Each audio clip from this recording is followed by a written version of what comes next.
This is a brand new analytics dashboard. This is the foundation of what will become the analytics here. And the nice thing about it, it has a lot of versatility in how it reports and visualizes the data from your funnels and websites, and it does it across the entire sub-accounts. It's everybody's favorite time of the week. It's HighLevel Hot Takes with Matt Deseno. I don't know if this is a spicy one, but I think for anybody that cares about measuring stuff, which hopefully you should to some degree, there's actually a monumental release that has happened, and it's a movement in this in a healthy direction. So this has been a feedback loop that I've given HighLevel for probably about the last 8 months. We're not going to dive into it, but there was one particular thing that we use that's not HighLevel, and they said, "Why did you use this non-HighLevel solution?" And I said, "It's the aggregate analytics." Right. So in that example, it was I wanted to be able to see for a user how many emails did they open in entirety, like across the entire account as a business. How do they present, not just like incrementally? And so that's not what we're talking about today. What we're talking about today is if you go to the sites area and then you go look at the top, you got typically it's funnels, websites, and now there's a new tab there called analytics. And so this is a brand new analytics dashboard. This is the foundation of what will become the analytics here.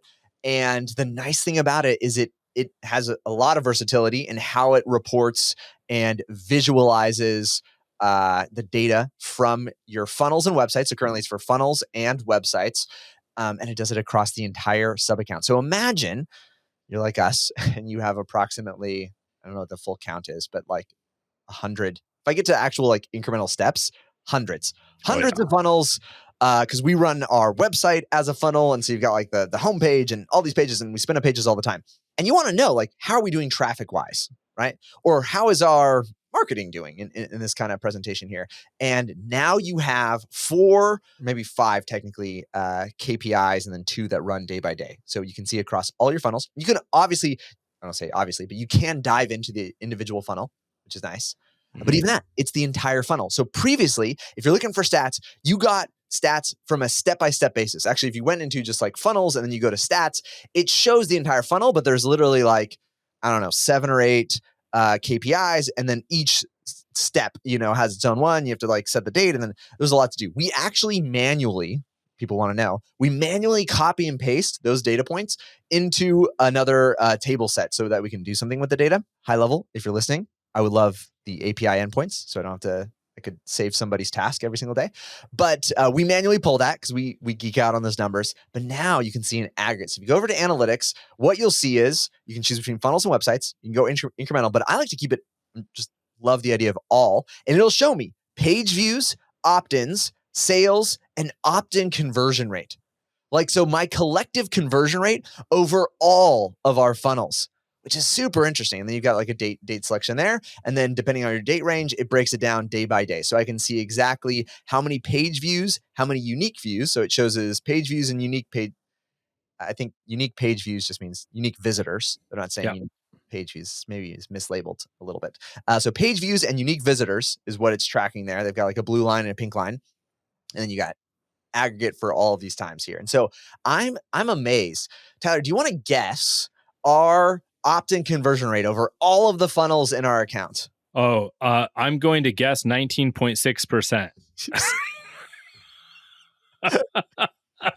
Am I right? Is right.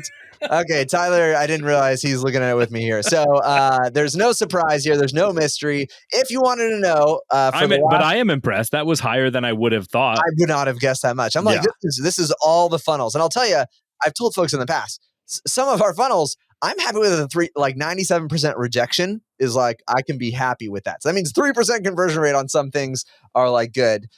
This is 19.6. I'll tell you, if you're curious, if you give out a lot of free stuff, that juices your conversion rate. So kudos to us for understanding how to give away a ton of free stuff, because I'm sure all of our free funnels get like 95% opt-in because people are like, yeah, duh, of course I want this stuff for free. But analytics for funnels, for websites, and what I'm super excited about is this is V1. Yeah. What's going to happen here? And is this is going to be similar to the dashboard builder. They're going to start to introduce that kind of like modular reporting Mhm. ability. And for anybody, if you care about funnels and websites, it's just really, really nice. And so especially if you're doing this on behalf of other clients, it's really nice there because they won't dive this deep. Like they'll measure leads, this is great, but like these are other reporting KPIs that just demonstrate the effectiveness of whatever setup inside of the system there. And so, I'm a huge fan. If you've been building funnels for any extended amount of time and you've been in other builders, and even high level until now, you have to go into every single funnel, open up the page, wait for the stats to load and then to accumulate all of those numbers to create. And it's hard because you can get caught on one funnel's KPIs yeah, and not have a holistic picture of the business. So I love this analytics tool for businesses because it says this is the macro. This yeah, is top level. yep. If we need to click down, we can, but we're not going to get stuck in the weeds just gathering the data. Yeah. And especially if you're running any sort of traffic, it's nice to have the aggregate because you should see that measurable lift is kind of Yep. what you're hoping for. Here's the interesting thing for me, and I know this because I'll proxy new contacts. So I'll use this. This doesn't tell you new contacts. So I will look and see. We do this in SmartList, which check out my other show about SmartList. Still one of my favorites tools. So if you don't know what that means, go search it, find it, watch the episode there. Or listen if you're here on a podcast.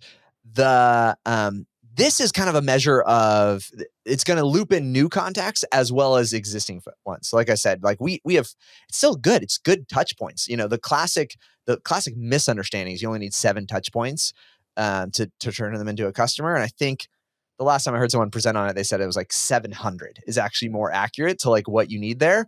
Wow, check out the Marketing with Matt episode if you want to talk about touch points. But this is the in general. I look here, I'm like, oh, cool. You see all these numbers rise, your page views, your opt-ins, your sales, your opt-in conversion rate. It gives you a general understanding of like, hey, we're operating in the right direction, and it gives you that view over the aggregate. And you can drill into individual, which is also nice. Like I said, because previously, if I picked a individual funnel. So I'll go, oh, this is interesting too. So I'll look at like one of our challenge funnels, Mm-hmm. which does tell me it doesn't have to be unique, but I'd be like, okay, this is nice. In the last couple of weeks, you got a couple hundred opt-ins. Are those all unique contacts? Not necessarily. They might be just re-engaging with existing contacts that are there, but that's not a bad thing, right? You keep on, especially if you're playing the business game like us and trying to create as much high quality free content as possible out there. Those all become touch points, which further develop the relationship. So the ability to quickly visualize an entire funnel, not just a step, and to look at these KPIs right now: page views, opt-ins, sales, and the opt-in conversion rate. Super excited about this, and so check it out. Analytics inside of the sites. It'll be right up there next to funnels, websites, and then analytics tab.